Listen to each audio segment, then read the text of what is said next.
Penuntun Saat Teduh Sinode Gereja Kristen Jakarta, Minggu 2 Januari 2022. Ucapan syukur atas perjanjiannya.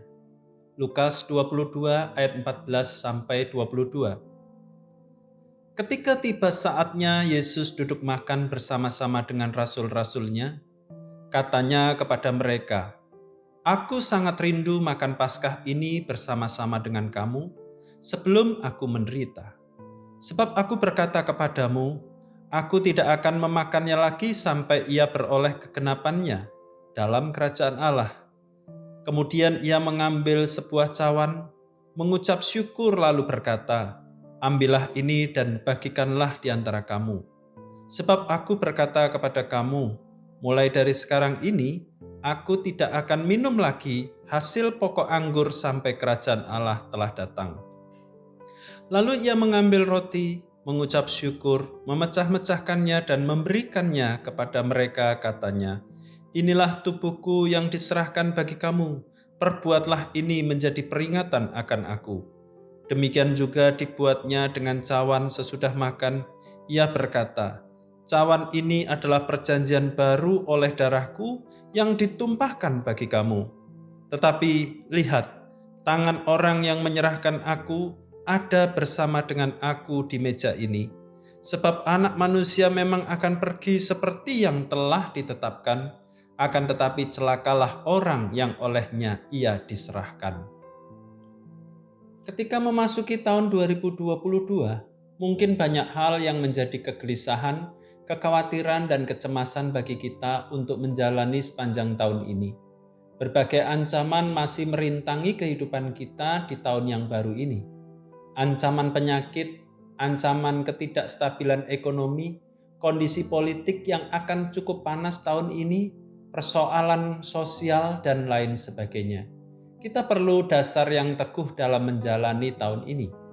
Dasar yang membuat sukacita dan ucapan syukur kita menjadi teguh, tidak dihancurkan oleh persoalan hidup dan tantangan zaman.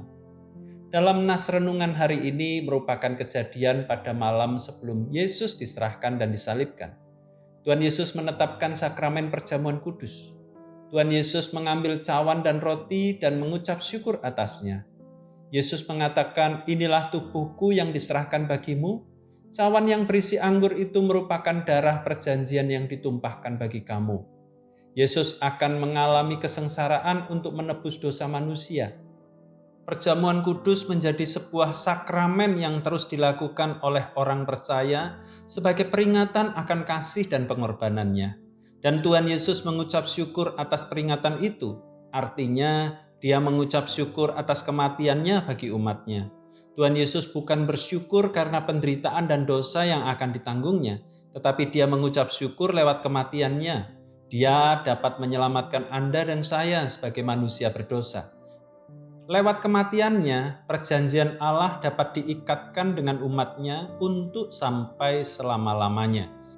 Semua orang yang percaya dan menjadi satu dalam tubuh Kristus, sehingga dapat bersama-sama meletakkan dasar iman kepada karya penyelamatan Yesus Kristus, dan setiap orang percaya ketika melakukan perjamuan kudus menyatukan iman kepada karya Kristus dari masa lalu sampai saat ini dan akan diselesaikan sampai kedatangannya yang kedua kali.